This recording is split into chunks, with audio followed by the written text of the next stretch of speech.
Hello, this is your host Prateek and before starting with the video मैं आपको एक छोटा सा इन्फो देना चाहूँगा उपाय फाउंडेशन के बारे में। उपाय फाउंडेशन एक ऐसा फाउंडेशन है जो स्लम्स के जो बच्चे रहते हैं, विलेज में जो बच्चे रहते हैं, उनके लिए फ्री एजुकेशन प्रोवाइड कर रहे हैं। Absolutely great job. हम ऐसा करने की सिर्फ सोचते हैं, लेकिन ऐसा उन्होंने करके दिखाया है। क्या बोल सकते हैं, काफ़ी बढ़िया बात है।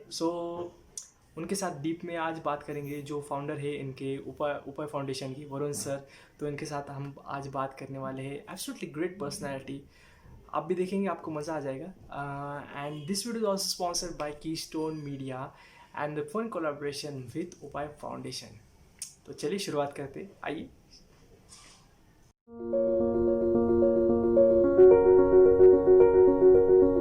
मेरा पहला सवाल आपके लिए था कि उपाय फाउंडेशन के बारे में आपके जहन में कब आया कि मुझे स्टार्ट करना है। प्रतीक, ये 2010 का बात है, जब मैं जस्ट कॉलेज से ग्रेजुएट हुआ था। 2009 में ग्रेजुएट हुआ और 2009 में ही मैंने एनटीपीसी ज्वाइन की। तो ये थॉट प्रोसेस तो बहुत पहले से चल रहा था। इवन जब मैं कॉलेज में था तब भी हमारे कॉलेज के आसपास कुछ स्लम्स एरियाज थे, वहाँ पे हम लोग पढ़ाने जाते थे। बट वो बहुत ऐसा था कि रूटीन वे में जाते थे, काम करके आ जाते थे। बहुत सीरियस ऐसा कुछ प्लानिंग नहीं था उसमें। और रीज़न ऐसा था कि मैं, या अगर आप अवेयर हों कि बहुत सारे लोग आई थिंक बहुत लोअर मिडिल क्लास फैमिली से आते हैं, काफ़ी टैलेंटेड होते हैं लाइफ में, उनमें से काफ़ी लोग आगे जाते हैं, बहुत कुछ अचीव कर लेते हैं। बट अनफॉर्चुनेटली ऐसा होता है कि जब वो अचीव कर लेते हैं तब अपने जो रूट्स हैं उनके बारे में भूल जाते हैं और वहाँ क्या करना चाहिए उस पर बहुत ज़्यादा वर्क कर नहीं पाते, क्योंकि अपने उसमें इतना बिजी हो जाते हैं। तो उस समय मेरे दिमाग में ये थॉट था कि ठीक है, मतलब एजुकेशन कंट्री की एक बहुत बड़ी प्रॉब्लम है। स्पेशली अगर रूरल सेक्टर में बात करें तो बच्चों को प्रॉपर अपॉर्चुनिटी नहीं मिल पाती है, बहुत ज़्यादा डेवलप नहीं हो पाते हैं। टैलेंटेड रहते हैं, ऐसा नहीं है कि टैलेंटेड नहीं है। आई थिंक अगर आप देखें, यूपीएससी में देखें या आईआईटीज़ में देखें या डॉक्टर वाला स्ट्रीम देखें, जिसमें भी देखें, मैक्सिमम जो लोग आते हैं वो रूरल बैकग्राउंड से आते हैं, क्योंकि उनको मन में एक बहुत एम्बिशन रहता है, एक सपना रहता है कि मुझे इस जगह से निकल के कुछ बड़ा बनना है, तो वो उनको ड्राइव करता है। बट अनफॉर्चुनेटली उनको कोई गाइड करने वाला नहीं रहता, रिसोर्सेज नहीं रहते, पेरेंट्स उतना एजुकेटेड नहीं रहते। तो वो सारी चीज़ थी कि जो लोग उस फील्ड से निकले हैं उनको सारे प्रॉब्लम्स और चैलेंजेस का खुद से रूबरू हुए हैं, तो उन सब के बारे में एक अच्छा आइडिया है। अगर ऐसे लोग उन लोग के बारे में कुछ काम करना शुरू करें तो शायद उनके लिए कुछ किया जा सकता है। तो उस थॉट के साथ कि हम लोग जब फाइनेंशियली तो शायद कुछ ना कर पाएँ, पर जो एजुकेटेड लोग हैं, अगर वो एजुकेशन, एक एक बच्चे को एजुकेट करने का एक रिस्पॉन्सिबिलिटी लें, तो कंट्री से एजुकेशन में जो प्रॉब्लम है या जो डिस्पैरिटी है एजुकेशन में, वो हटाई जा सकती है। That was the idea. तो आपका ये तो हो गया, एक स्टार्ट कैसे किया। तो अभी आपका जो वर्क है तो वो किस प्रोसेस से गुजरता है पूरा। किस प्रोसेस से गुजरता है? इनिशियली तो जैसे मैंने आपको बताया कि हम लोग मेनली फोकस किए थे विलेज में, कि हम रूरल एरियाज़ में बच्चों को एजुकेशन देंगे। बट जैसे जैसे हम लोग वर्क करते गए, पिछले 10 सालों से, आई थिंक उपाय 2010 में स्टार्ट हुआ, तो सोसाइटी की डिफरेंट नीड्स का असेसमेंट हुआ कि जब हम एक पर्टिकुलर एरिया में बात वर्क कर रहे हैं तो उस एरिया में क्या क्या चैलेंजेस हैं। और सिंस हमारा प्रेजेंस उस एरिया में स्ट्रॉन्ग था, तो फिर आइडिया आया कि जो मैक्सिमम इंटरवेंशन हम कर सकते हैं वो हमें करना चाहिए। Education is definitely one part, but education से एसोसिएटेड और भी अगर इंटरवेंशंस प्लान किए जा सकते हैं, since we have a very good presence उस एरिया में, तो बाकी कोई आएगा तो उसके लिए बहुत चैलेंजिंग होगा। पहले उसको रेपो बनाना पड़ेगा, अपना एक इस्टेब्लिशमेंट वहाँ पे इस्टेब्लिश करना पड़ेगा, देन वो इंटरवीन कर पाएगा। तो हम बहुत, ऐसा नहीं कि एजुकेशन से हट के कुछ और करने लगे, बट सोचा कि एजुकेशन से एसोसिएटेड जो जो प्रॉब्लम्स हैं, चाहे वो हेल्थ रिलेटेड प्रॉब्लम हो, चाहे वो स्किल डेवलपमेंट रिलेटेड प्रॉब्लम हो, चाहे वो माल न्यूट्रिशन की प्रॉब्लम हो, क्योंकि बच्चों को पढ़ाने गए तो पता पड़ा कि उनके लिए खाने के लिए नहीं है, तो पढ़ने के लिए क्या आएंगे। तो पहले सोचा कि उनको वो इम्पॉर्टेंट है, पढ़ेगा कैसे। और दूसरा आया कि जिसके घर में पैसे नहीं हैं और जिसके माँ बाप नहीं है, अनाथ है या सड़कों पे बच्चे रहते हैं, तो उनके लिए सबसे बड़ा चैलेंज है कि वो अपने लिए जीविका कैसे अर्न करें। तो पैसा कमाना पहला उद्देश्य है, शिक्षा बाद में आता है, क्योंकि अगर वो पैसा कमा के नहीं लाएंगे तो अपनी फैमिली को खाना क्या खिलाएंगे। तो उनको लगता है कि हम 4-5 घंटे बच्चा जाएगा तो या तो चाइल्ड लेबर बनेगा या कुछ भीख वगैरह मांगेगा या कुछ सामान बेचेगा, उससे जो पैसा कमा के लाएगा तो वहाँ पे खर्च करेगा, तो दिन भर उसका उसमें निकल जाएगा, तो उसको स्कूल जाने का टाइम ही नहीं मिलेगा। तो ये सोशियो इकोनॉमिक जो प्रॉब्लम्स थी सोसाइटी की, वो एक बहुत बड़ा चैलेंज था, जिसकी वजह से बच्चे ड्रॉप आउट हो रहे थे या स्कूल में एनरोल नहीं थे। तो उसको दूर करने के लिए जो जो इंटरवेंशन हम लोग को करना पड़ा, चाहे हमें स्किल डेवलपमेंट सेंटर्स ओपन करने पड़े हों, चाहे उनके लिए हेल्थ और हाइजीन से कोई इंटरवेंशन ओपन करने पड़े हों, अवेयरनेस को लेके वुमेन एम्पावरमेंट, और भी अगर महिलाओं की सैनिटेशन की बात करें तो उन सब के बारे में भी अगर कुछ इंटरवेंशन करना पड़ा तो वो हमने किया।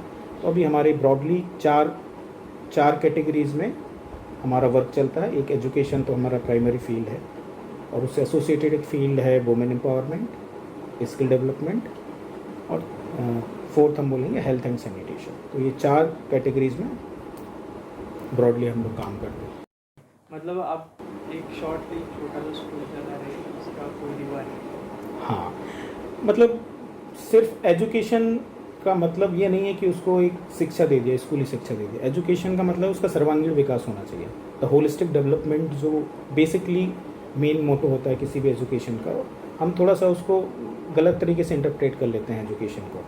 एजुकेशन सिर्फ किताबी नॉलेज या इन्फॉर्मेशन के बारे होना किसी भी चीज़ के बारे में, ये एजुकेशन नहीं है। उस बच्चे का सर्वांगीण विकास होना चाहिए, चाहे वो उसका माइंड हो, चाहे उसकी हेल्थ हो, चाहे उसकी बॉडी हो। तो उसको खेल भी आना चाहिए, उसको अगर कोई शारीरिक हेल्थ की प्रॉब्लम है वो भी सॉल्व होना चाहिए। कैरेक्टर और उसकी जो वैल्यूज़ हैं वो भी स्ट्रांग होनी चाहिए। तो उन सारे एस्पेक्ट्स को ध्यान में वो भी डेवलप होनी चाहिए, ताकि एक अच्छी सोसाइटी का निर्माण हो। तो उन सारे एस्पेक्ट्स को ध्यान में रख के उपाय का जो मोटो है वो होलिस्टिक डेवलपमेंट के ऊपर है, कि एक बच्चा का होलिस्टिक डेवलपमेंट हो, सर्वांगीण विकास हो उसका। बराबर। तो आपने कहा अभी कि बच्चे का ओवरऑल जो रहता है स्ट्रक्चर आप बनाते हैं, तो मोस्टली आपने जो कहा तो ये स्कूल में करते नहीं ज़्यादा करके। सिर्फ अभी क्या करते बच्चों को, आप एक काम करो, बस्ता लेके जाओ, स्कूल में जाओ, जो टीचर पढ़ाएंगे वही पढ़ना। बच्चों के दिमाग से वो निकाल ही देते कि हाँ तुम्हारा भी है सेल्फ प्रेजेंस ऑफ माइंड, वो आजकल निकाल देते। तो आपका इसके बारे में क्या कहना है? एक्चुअली प्रतीक, जो मेजर प्रॉब्लम है, ऐसा नहीं है कि गवर्नमेंट के कोई इनिशिएटिव नहीं है, गवर्नमेंट ने काफ़ी एफर्ट्स डाले हैं। उसके बाद भी अगर अभी देखें तो करंट सिनारियो में, अभी जो करंट एजुकेशन पॉलिसी आई उसके मैं फिगर्स को चेक कर रहा था, तो करीब 6 करोड़ के आसपास बच्चे हैं जो आउट ऑफ स्कूल हैं। जो 6 to 18 ईयर्स का एज ग्रुप है उसमें 6 करोड़ बच्चे हैं अप्रॉक्सीमेट जो आउट ऑफ स्कूल हैं। अगर इंडिया का लिटरेसी रेट देखें तो 80 to 83% कुछ आता है। तो काफ़ी कुछ काम करने की ज़रूरत है। अब हमारा पर्पज़ कोई एक पैरेलल स्ट्रक्चर तैयार करना नहीं है गवर्नमेंट के, पर गवर्नमेंट जिन प्रॉब्लम्स को सॉल्व नहीं कर पा रही है, जहाँ उनका गैप आ रहा है, उसका सॉल्यूशन प्रोवाइड करना है। तो एक चैलेंज ये आता है गवर्नमेंट का कि वो, जैसे मैं स्ट्रीट चिल्ड्रन की बात करूं या जो उन बच्चों की बात करूं जिनके लिए जीविका कमाना पहला प्रायोरिटी है, तो वो दिन में स्कूल नहीं जा सकते, और स्कूल उनसे, उनके जहाँ पे घर है उससे बहुत दूर रहता है, तो वो वैसे भी नहीं जा सकते। तो हमने क्या किया कि हमने जहाँ वो रहते वहीं पे क्लासेस शुरू की और उनके समय के अकॉर्डिंग किया। तो एक जो टाइम की फ्लेक्सिबिलिटी है वो उनके लिए एक यूएसपी बन गया। दूसरा क्या है कि गवर्नमेंट एक आरटीई लेके आई, राइट टू एजुकेशन, जिसमें जो गरीब बच्चे हैं वो 20% कोटा में अच्छे स्कूल्स में एडमिशन ले सकते हैं। तो अब ये जो फुटपाथ पर रहने वाला बच्चा है वो एक इंग्लिश मीडियम स्कूल में मान लो एडमिशन ले भी लिया, तो उनकी जो बाकी एक्सपेंसेस है वो मीट नहीं कर पाएगा, कल्चर मीट नहीं कर पाएगा, क्योंकि वहाँ पे जो दूसरे बच्चे आएंगे वो बहुत अच्छे होंगे या बहुत वेल एजुकेटेड फैमिली से होंगे, रिच फैमिली से होंगे, तो उसमें वैसे इंफीरियरिटी कॉम्प्लेक्स आ जाएगा, तो वो वैसे ही छोड़ के चला जाएगा। तो दूसरा जो गवर्नमेंट का मिसिंग पॉइंट था उसको हमने ऐड किया कि जिस इन्वायरमेंट में वो रहते हैं उस इन्वायरमेंट में उनको सिखाना, ताकि उनको चैलेंजेस फेस ना हो। तो पीयर ग्रुप से, सराउंडिंग से जो लर्निंग कराना है वो लर्निंग उनको कराएं। और तीसरा था कि उनके लिए हम कुछ alternate source of income generate करें उनके पेरेंट्स के लिए या उनके जो बड़े लोग हैं उनके लिए, सो दैट इन बच्चों के ऊपर से जो एम्प्लॉयमेंट का जो प्रेशर रहता है वो ना रहे, और इनको इनके पेरेंट्स पढ़ाई के लिए मोटिवेट कर पाएँ कि ठीक है, हमारे पेरेंट्स को एक आजीविका मिल रहा है और बच्चों को हम पढ़ने के लिए भेजेंगे। और एक पॉइंट ये था कि हमारी जो उनको पढ़ाने की पद्धति थी या जो हमारा सिलेबस था या जो हमारा करिकुलम था वो उन बच्चों की सराउंडिंग से काफ़ी मैच करता था। हमने उनको जो नॉर्मल कन्वेंशनल एजुकेशन है उसमें नहीं पढ़ाया। जो उनकी सराउंडिंग्स थी, जो उनके पीयर लर्निंग थी, जो जिस भाषा में वो यूज़ करते थे, एक्टिविटीज़ में उनका इंटरेस्ट था, उन सब चीज़ों के थ्रू उनको पढ़ाना शुरू किया। तो ये कुछ 4 पॉइंट थे जो गवर्नमेंट स्कूल में नहीं थे, हमने उसको गैप को ब्रिज किया। हमने कोई ऐसा इंस्टीट्यूट खड़ा नहीं किया, उन्हीं के रिसोर्सेज को यूज़ किया, पर थोड़ा प्रोसीजर को और थोड़ा सिस्टम्स को मॉडिफाई किया इन बच्चों के अकॉर्डिंग। तो अभी फिर उसके बाद फंडिंग वगैरह का जो प्रोसेस रहता है, तो आपके वहाँ वो फंडिंग का प्रोसेस कैसे आता है? तो प्रतीक, जैसे मेरा ये मानना है कि किसी भी क्षेत्र का विकास या किसी भी एरिया का विकास तब तक नहीं हो सकता जब तक कि समाज उसकी रिस्पॉन्सिबिलिटी ना ले। मतलब गवर्नमेंट की तो डेफिनेटली प्राइमरी रिस्पॉन्सिबिलिटी बनती है किसी भी बदलाव को लाने का, पर अगर आप हिस्ट्री उठा के देखेंगे तो कोई भी बदलाव या कोई भी मूवमेंट या कोई भी चेंज जब तक सक्सेसफुल नहीं रहा तब तक सोसाइटी ने उसमें पार्टिसिपेट नहीं किया। तो सोसाइटी का पार्टिसिपेशन चेंज के लिए बहुत इम्पोर्टेंट है। और एक तो एक्सटर्नल लोगों का पार्टिसिपेशन, दूसरा जो लोग वहाँ के हैं लोकल लोगों का पार्टिसिपेशन, उनका भी बहुत इम्पोर्टेंट है। मतलब अगर मैं किसी क्षेत्र का विकास करना चाहता हूँ, किसी एरिया का विकास करना चाहता हूँ, तो मैं बाहर से रिसोर्सेज कितने भी लेके आऊँ, मैं कुछ समय तक तो उसको सपोर्ट कर सकता हूँ, पर अगर इसको सस्टेनेबल बनाना है कि वो चीज़ चलती रहे, तो हमें वहाँ के लोगों को तैयार करना पड़ेगा कि वो लोग उस काम को आगे लेते जा के रहें। तो हमने जो काम किया वो किया कि हमने लोगों को तैयार किया। काम तो हमने किया, जैसे अगर मैं एक फुटपाथ पे काम कर रहा हूँ तो फुटपाथ से हमने लोगों को तैयार किया। अगर मैं किसी गांव में काम कर रहा हूँ तो उस गांव में लोगों को तैयार किया जो इस काम को आगे लेके जा सकें। तो काफ़ी कुछ था कि हमें बाहर के रिसोर्सेज की ज़रूरत नहीं पड़ी। शुरू में हमें ज़रूर सपोर्ट देना पड़ा। जैसे मैंने एक गाँव में काम स्टार्ट किया तो इनिशियल सपोर्ट हमारा रहा, बाद में जो हमारे बच्चे थे वो डेवलप हो गए, उनको हमने तैयार किया और वो एज ए वॉलंटियर ज्वाइन कर लिए। तो हमें कोई पेड सपोर्ट की ज़रूरत नहीं पड़ी। आज हमारे 10-12 गांव में काम चलता है, उसमें जो हमारे पुराने बच्चे थे वो एज ए कार्यकर्ता, एज ए वॉलंटियर वहाँ पे स्वयंसेवक काम करते हैं। तो फंडिंग का बहुत बड़ा सोर्स वहाँ से कट हो गया। दूसरा, मैंने उन लोगों को जोड़ा कि जो फील्ड पे जाके काम नहीं कर सकते, जॉब करते हैं या कुछ करते हैं, जिनके पास समय नहीं है, पर मॉनेटरी कंट्रीब्यूट कर सकते हैं सोशल वर्क के लिए। तो वो चीज़ मैंने उनको जोड़ा कि भैया आप अगर समय नहीं दे सकते तो आप फाइनेंशियली सपोर्ट करें। और इवन हम लोग भी थे, वो लोग काफ़ी जॉब करते थे या कहीं पे काम करते थे, तो अर्निंग सोर्स हमारा था ही पहले से, ये हम आउट ऑफ पैशन कर रहे थे, तो हमने अपना पैसा भी डाला। तो इस तरह से सोशल कंट्रीब्यूशन, फ्रेंड्स का कंट्रीब्यूशन और जो लोकल लोग हैं उनका कंट्रीब्यूशन से ये संस्था भी चल रही है। हमारे पास कोई ऐसा कॉर्पस नहीं है या फिर कोई गवर्नमेंट प्रोजेक्ट्स नहीं है, जो एग्जिस्टिंग वो है उससे ये काम चल रहा है।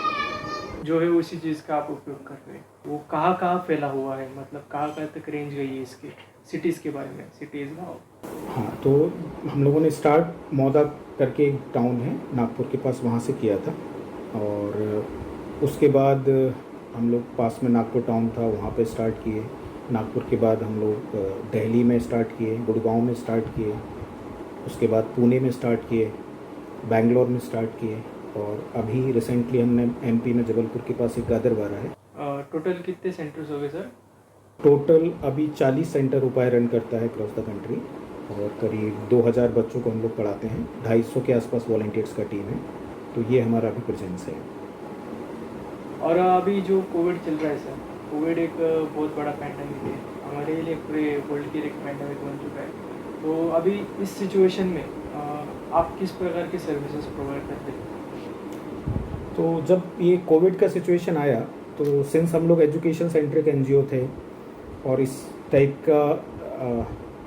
के कोई भी रिलीफ वर्क का हमें प्रायर एक्सपीरियंस नहीं था। दो हमने एक बहुत बड़ा मेजर रिलीफ वर्क किया था इसके पहले, जब नेपाल में अर्थक्वेक आया था तो हम लोग करीब 16 लोग का टीम लेके नेपाल गए थे और करीब 1 हफ्ता वहाँ पे रहे थे। और जो सेकेंड अर्थक्वेक आया था उस समय भी हम लोग वहाँ पे थे, तो रिलीफ वर्क किया था।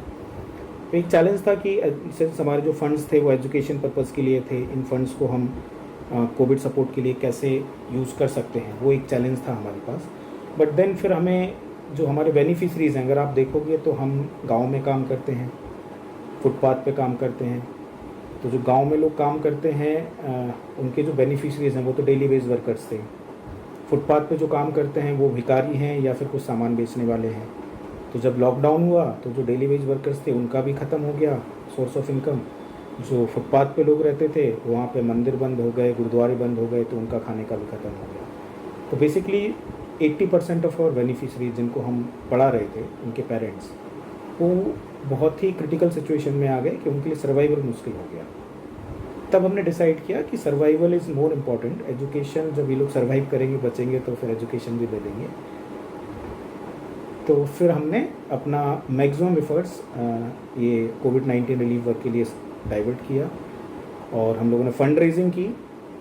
फंड रेज करके जो हमारे एग्जिस्टिंग बेनिफिशरीज थे उनको राशन और खाने का सपोर्ट सबसे पहले हमने उससे स्टार्ट किया। उसके बाद मैं दिल्ली में था। हमारी दिल्ली की टीम ने यहाँ पे जो भिखारी थे, बेगर्स थे और होमलेस लोग थे, उनके लिए एक हमने कम्युनिटी किचन सेटअप किया था 2 जगह। वहाँ पे हम लोग करीब 200 से 300 लोगों का रोज़ खाना बनाते थे और उसको, ये जो भिखारी थे, उनको डिस्ट्रीब्यूट करते थे। उसके बाद फिर एक टाइम आया जब ये माइग्रेंट लेबर्स का मूवमेंट स्टार्ट हुआ कि जो लोग दिल्ली वगैरह से या बड़ी सिटीज़ से अपने गांव की तरफ पैदल निकल रहे थे, उन लोगों के लिए फिर हम लोगों ने फूड का और हाइजीन किट का डिस्ट्रीब्यूशन शुरू किया। तो ये जितना 8-10 दिन ये इशू रहा, तब तक हम लोगों ने डिस्ट्रीब्यूशन किया।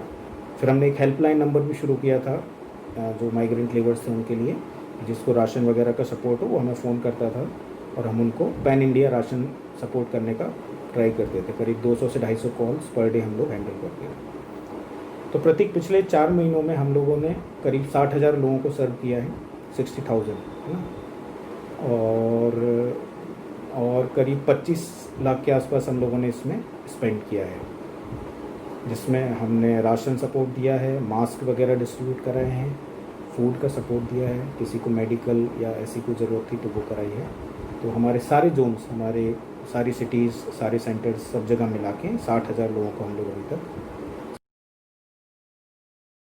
अमेजिंग सर, बहुत बड़ा नंबर है। 60,000 is a huge number. To think about this, absolutely out of the box. 60,000, 60,000 Absolutely brilliant हमारी। सर। अच्छी बात है, काफ़ी अच्छी बात है। और सबसे बड़ा पॉइंट था कि हमारे जो वॉलंटियर्स थे, क्योंकि सबसे बड़ा सिचुएशन ये था कि लोग फील्ड में जाने से डर रहे थे क्योंकि कोविड का स्प्रेड होने का भी डर था।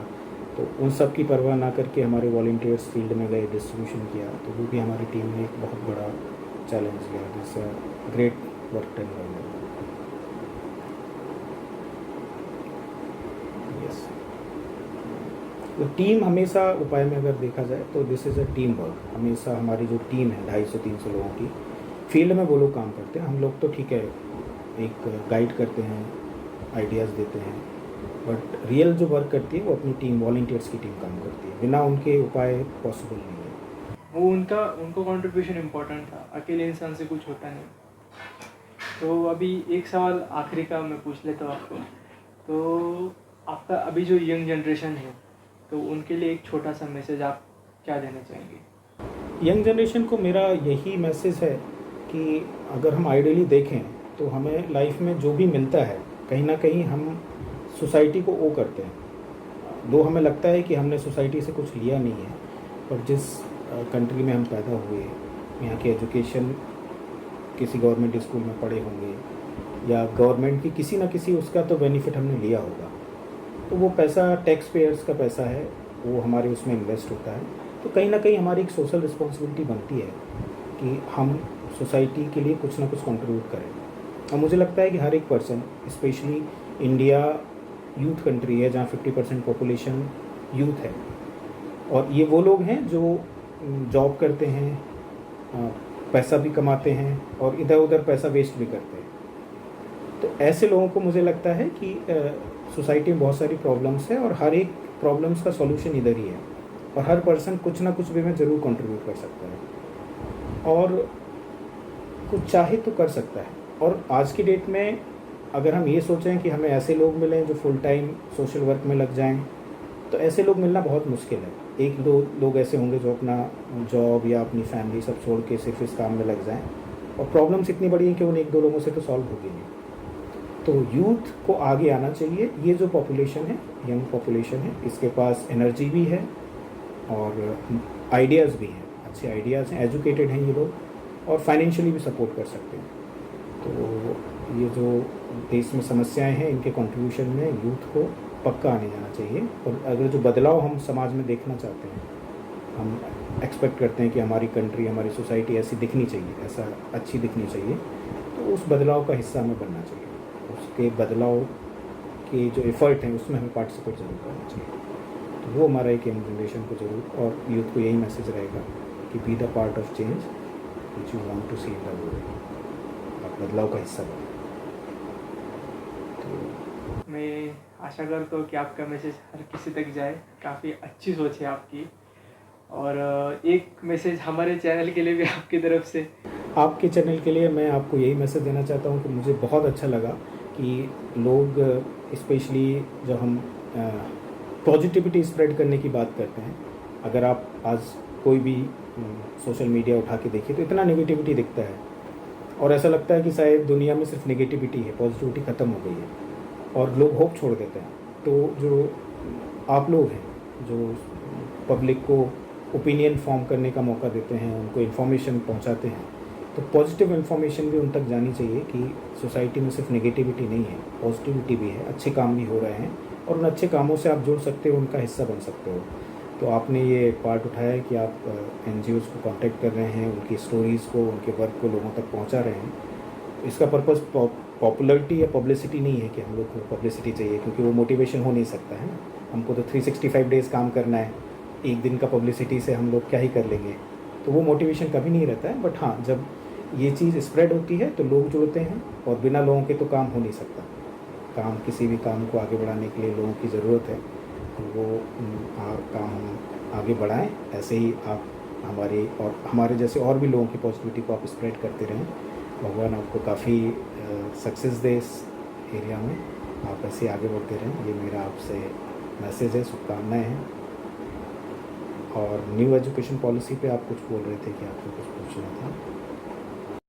हाँ, और एक सवाल इस तरह ऐसा कि अभी का जो एजुकेशन सिस्टम है उसके चेंजेस के बारे में आपको क्या कहना है? उसके लिए प्रतीक, जैसे हम जो आपको बता रहे थे पहले कि काफ़ी कुछ एक तो बहुत पहले हो जाना चाहिए था। अगर आप देखें कि पहला पॉलिसी था वो 1968 में आया, उसके बाद 86 में नया पॉलिसी आया। तो इतने बड़े टाइम में और इतना डायनामिक सिचुएशन है, उसके बीच में अगर इतना ऑलमोस्ट नाउ 34 इयर्स बाद कोई नया पॉलिसी आया है, तो आप समझिए कि हम कितना पीछे चल रहे थे एजुकेशन के पॉइंट ऑफ व्यू से, जो कि बहुत इंपॉर्टेंट एस्पेक्ट्स है, क्योंकि वो किसी पर्सन की या किसी चिल्ड्रन की लाइफ सेव करता है, उसका फ्यूचर डिसाइड करता है, और वो हम उसमें इतना पीछे चल रहे थे। तो मुझे तो काफ़ी अच्छे फीचर्स लगे इस पॉलिसी में। वोकेशनल ट्रेनिंग पे काफ़ी फोकस किया गया है। देन बच्चे का जो फाउंडेशन है उसको स्ट्रॉन्ग बनाने का ट्राई किया गया है। एक चैलेंज जो आता था, हम लोग भी फेस करते थे, कि जो बच्चा 6 to 14 ईयर्स का एज का होता था, जैसे ही वो 15 साल का होता था तो उसको स्कूल में एडमिशन कराना हमारे लिए बहुत चैलेंजिंग हो जाता था। तो ना वो एक अमेंड कर दिया है, उसको 6 से 18 साल की एज का कर दिया है। डिग्री का एक था कि गरीब बच्चे बीच में कभी कभी डिग्री कंप्लीट नहीं कर पाते थे, बीच में ड्रॉप आउट हो जाते थे, तो उनके लिए भी गवर्नमेंट ने ऑप्शन रखा है कि 1 साल अगर कंप्लीट करता है तो वो भी वैलिड है, 2 साल कंप्लीट करता है तो डिप्लोमा मिलेगा। तो आई थिंक काफ़ी चेंजेस हैं, और काफ़ी एनकरेजिंग चेंजेस हैं। अगर ये अच्छे से इम्प्लीमेंट हुई तो एक बहुत ड्रास्टिक चेंज लाएगी एजुकेशन सेक्टर में, जिसकी बहुत ज़रूरत है। मतलब जॉब ओरिएंटेड एजुकेशन लगभग ख़त्म हो चुकी थी, सिर्फ किताबी शिक्षा का ही चल रहा था अभी तक, ऐसी कोई शिक्षा नहीं थी। और इसमें प्रॉब्लम ये था कि जब से ब्रिटिश गवर्नमेंट आई थी, उसने इंडिया की पहली जो एजुकेशन थी वो होलिस्टिक एजुकेशन थी, वो पूरा सर्वांगीण विकास के ऊपर की थी। और ब्रिटिश गवर्नमेंट ने इंडिया से उसको हटा के अपनी पॉलिसीज़ लाई। उनको चाहिए थे कि लेबर्स डेवलप हों, काम करने वाले लोग डेवलप हों, क्रिएटिव लोग डेवलप ना हों, ताकि ये लोग कुछ आगे कर ना पाएँ। तो वो अपनी एजुकेशन सॉरी सर, मैं आपको रोकना चाहूँगा। मुझे होलिस्टिक का मतलब डिटेल में थोड़ा सा एक्सप्लेन करेंगे?